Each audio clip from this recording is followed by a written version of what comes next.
Good morning, everybody, and happy Saturday. It's We Talking About Sports. We're here with a special Saturday edition, trying to give you guys some more content here throughout the week. I'm Roland. I'm joined by Justin today. Justin, how are you doing this weekend? Good, man. It's pretty much decision time for a lot of these NFL teams, so I'm looking forward to this weekend. Got two games today, and then tomorrow the Cowboys win the NFC The East if you win. yeah. The playoffs, now that you mention it, technically start today because the two games that we have on are pretty much win and in, especially for two teams. And I guess we'll start there. We're just going to run through the Saturday slate before we get into it. That includes the NFL. We got some NBA today, a huge college basketball slate as the college basketball season gets going, especially now that conference play has started. We'll be talking about that a little bit more. First full Saturday slate for college basketball and maybe some NBA and NHL. But yeah, first let's get into the NFL games. We got two games here. We're using the Action Network here, just on the Pro Report. Just kind of gives you an indication of where the bets are going, ticket wise and money over here on the right. So if you see a bet here with 73% of the tickets, 95% of the money, good correlation there. Always want to see kind of where the money's going. Justin, we talked about this game a little bit earlier in the week, Ravens and Steelers. Ravens benching a lot of guys, no Lamar Jackson. A lot of guys on the defense are out. But you see here the tickets and the money, both with the Ravens. You see the line. It opened before all the benchings and stuff. -3.5 for the Ravens, all the way to +3. I saw some fours, so it's down from the 4. Justin, what are your thoughts here on this Ravens game real quick? Well, we saw last year when Lamar Jackson went out, like you said, Huntley came in, and he's serviceable for the Ravens. Now, the Ravens players, the backups, they're still going to be motivated to win this game because it's still NFC North, AFC North matchup. And the last thing you want to do is let your divisional foe, your rival, get into the playoffs because they know Yep. you so well. And some by odd chance that they see you in the playoffs, it's hard to beat a team 3 times or 2 times. So you want to get this win. So I can see why the money's on the Ravens. On the Steelers side, you do see Mason Rudolph. You do see the connection with George Pickens. That offense is rolling. It hasn't looked the same since the firing of the coach and Mason Rudolph being put in over Kenny Pickett because Kenny Pickett's injury. I'm going to side with the Ravens here. I think the Ravens are going to get this done. Yeah, I like the Ravens here. I'm gonna side with the money. Ravens +3. Tyler Huntley, like you mentioned, serviceable. Has been in these spots before for Lamar Jackson with his injury history. And yeah, I just don't think that Mason Rudolph is gonna go into Baltimore and pull this off. I know the motivation is there for the Steelers. You got a gamer as a coach, and Mike Tomlin can motivate the best of them. But yeah, I like the Ravens here to get it done. We all know the Ravens, they have one of the best preseason records out there. They win these games that are seemingly meaningless. So, Harbaugh is also going to have his guys up for the challenge. So, yeah, I'm with you there on that one. And then this other game here is truly a playoff game for both of these teams, the Texans and the Colts. Win and you're in for both teams, lose and you go home. So truly, one of these teams is walking away with a victory. Got the Texans going over to Indy. Indy is a 1.5-point dog. You see some sharp action here on them, along with some money. Texans getting most of the public tickets. 81% of the tickets are on the Texans. Justin, I'm going to throw it to you again here. CJ Stroud coming back from injury has looked pretty good against the counterpart on the other side, Gardner Minshew. Career backup, but has looked pretty good in the Shane Steichen offense. A very vertical passing offense. They're getting healthy. Are you here with the public and the Texans, or are you going to side with their AFC South foe here with the Colts at home? So this comes down to the two quarterbacks, CJ Stroud and Gardner Minshew, and who I trust more. At this point in time, what I've seen from CJ Stroud when healthy, he's the better quarterback. I have to go with that Texans program. D'Amico Ryans has turned it around. I'm with the public. Give me the 81%. I'm taking the Texans -2. They're going to get into the playoffs. They're going to win this AFC South. I think the Jacksonville is going to be banged up. I think they're out. Yeah, Jacksonville also has a win and you're in game. I'm with you there. I don't know if they're going to get there, but as far as this Texans and Colts game, it is the Colts have been one of those teams that they've been kind of hard to read.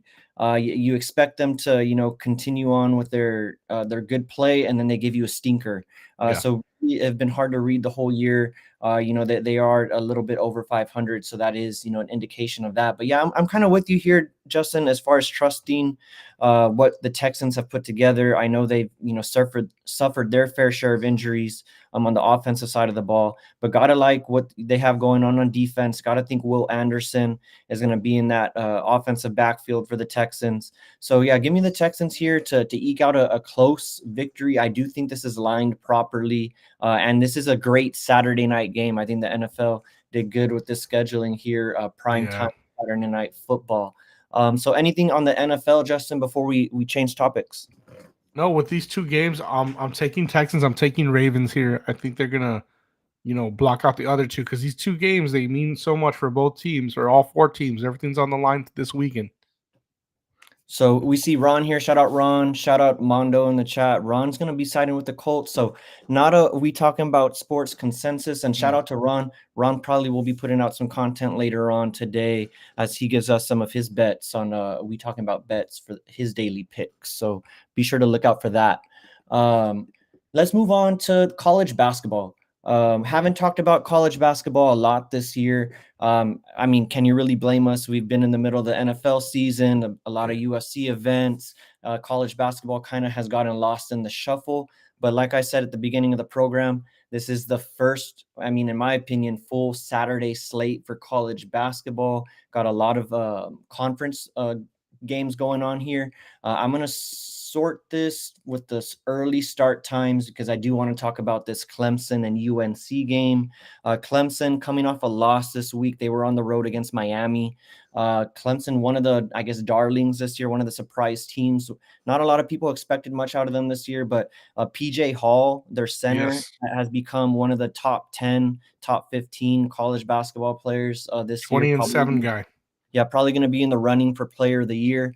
Going up against UNC, who they've also, in my opinion, kind of surprised. Hubert Davis has gotten a good squad together in the transfer portal, and Davis, their point guard, longtime point guard, is playing good. And who can forget about Baycott? But give me Clemson in this spot. It's a bounce back game. These college games and these closely lined games, especially in conference, I always tend to lean towards the side of the home crowd. These kids feed off of that energy. It's a little bit harder for these kids to walk into an away arena and come away with a victory. Justin, are you disagreeing with me here? Are you going to roll with the Tar Heels? No, I'm gonna go with Clemson here. We saw the Tar Heels against was it Pitt on Wednesday night or Yeah, 2 nights ago. Very slow starting team. Clemson's a faster starter. You can't start slow against them. I'm gonna go with PJ Hall, 20-7 guy. He eats up the boards, he gets the rebounds, he puts it back up. 6'10" senior, PJ Hall. I'm gonna go with Clemson. there we go. And Clemson, I like them in the first half too. Like Justin said, they're a fast starting team. They're at home. They're gonna want to jump on UNC as soon as they can. So look out for that. Anything else here on the slate as I scroll down that you want to talk about, Justin? Because I think there's a game or two here that I want to talk about. But if there's something you see, point it out. Oh no, go ahead, man. Whatever you want Yeah, to talk so this about. next matchup here, I don't have a bet in on it yet, but I am leaning towards Florida in this Kentucky-Florida matchup. Kentucky, another young team, one of Calipari's better recruiting classes, I would say, in the past couple years. They're gelling together, but this is ultimately, I'm going to click into it here a little bit. This is ultimately just a good spot for Florida at home. Look at here at their last couple matchups.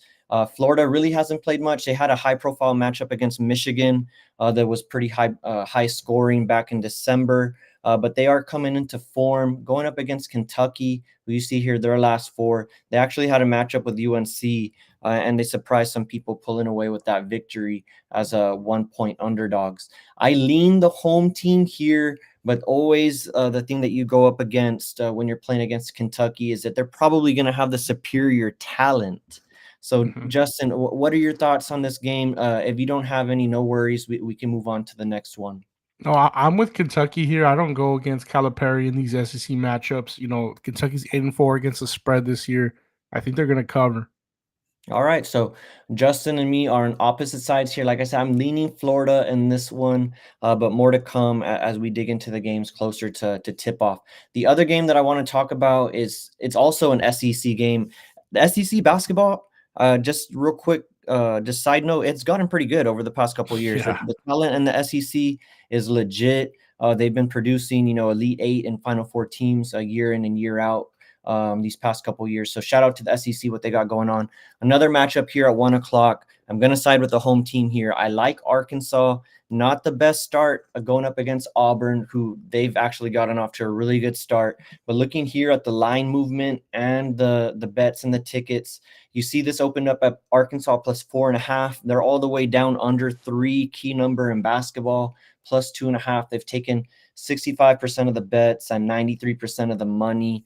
Even though Arkansas started off slow, I think they have a plethora of talent. They've been injured, and a lot of those guys are coming back, including Menefield, their star player, who dropped like 32 in their last game. So I like him to get going, and especially feeding off of this home crowd again is kind of where I'm leaning in this close SEC tilt. Justin, any thoughts on this game? I probably won't tell you on the Arkansas pick just because they're 4-9 against the spread, but I do like the under a lot in this game. Okay, under. Let's see what the money's like here, and we won't spend too much time here with you guys. Under, taking a good portion of the bets. Don't have the tickets necessarily, but in terms of the money, looks like it's leaning towards the under, and that's a large number, 157.5 in terms of college basketball. I do think that is on the higher side, so you gotta expect a lot of things to go right or everything to go right to hit that total. Seen some crazy things at the end of games where fouls get you there. But I like your thoughts there on that under, Justin. Going to be a closely contested conference basketball game. So definitely like your thoughts there. Let's move on. Unless anybody's got any other college basketball game they want to talk about in the comments, please do let us know. Going to be wrapping this up here pretty quickly. Talk some NBA. Shorter slate today. Yesterday was the large slate for the NBA. You had the Grizzlies and Lakers wrapping things up. How did that game shake out, Justin? So we finally get the 3-point shooting going with the Lakers. We get LeBron just going unconscious from three. I think he had like three threes in a row, some from pretty deep. And it looked like it was going to turn around for us. Things get physical in the end, and they edge us out again. We keep losing these quarters late in the end, and it's costing us games. I think we're like 3-10 since the in-season tournament, so it's not looking good. A lot of fingers are being pointed at Darvin Ham right now, not so much at Rob Pelinka and the roster he's assembled. I think this roster can win. I think that what's happening is when we're making these substitutions, we're getting eaten, and Yep. some of it's injury. We haven't had Gabe Vincent for quite a bit. Early on in the season, we didn't have Vanderbilt, but Vanderbilt's back. Gabe Vincent, the 3-point shooter we got from Miami, he's still hurt. He had to get his knee scoped again, so it's not looking good. The Lakers are in their woes right now. It's not Yeah. good. Going from winning the in-season tournament to out of the play-in right now as it stands. But as we all know, LeBron will probably flip a gear here towards the end of the year and hopefully get his team right because they still got some talent there. Let's look Rose, at I this. do have one more college basketball game I wanted to Yeah, get your yeah. Let's opinion get on. into it. Let's Do get you into it. think Kansas can cover the 7.5 against TCU today? All right. Let's see. Kansas. What time is that game at? It's a 1 p.m. game. Let's see. Let me pull it up here. See what we're looking at. All right, Might be Kansas. I'm seeing this lines up to 9. What are you showing, Justin? seven and a Uh, half. 7.5 TCU. Not taking a lot of action. See tickets and money both with Kansas in this situation. I really have not been following Kansas too much this year. I know they have a lot back from the previous year, and Yeah. they did sign Hunter Dickinson in the transfer portal. Let's look here at their last 5 for both teams.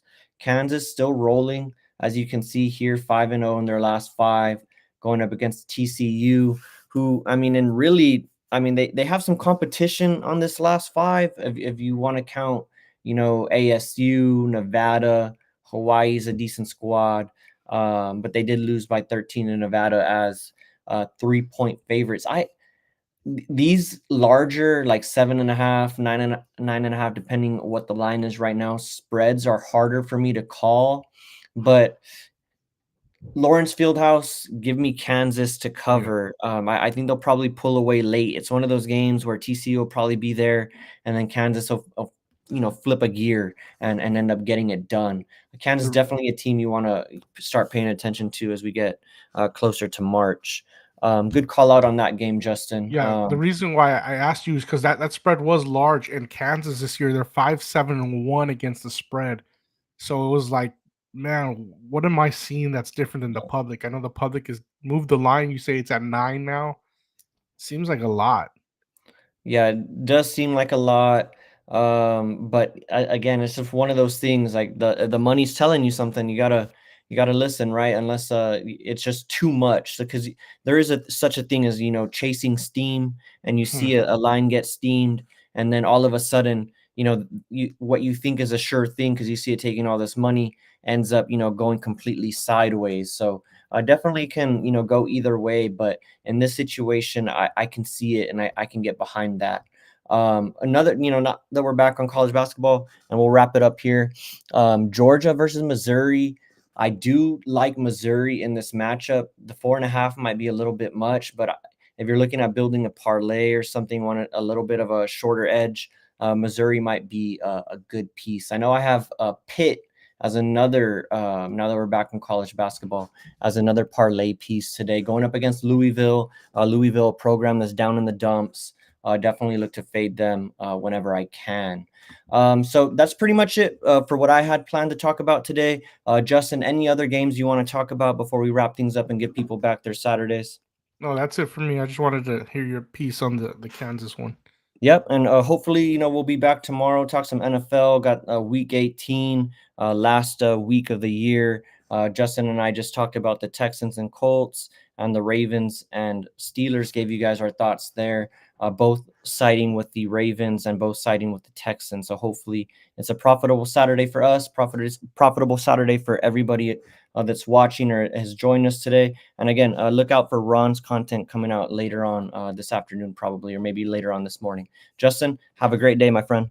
All right, man. Thanks.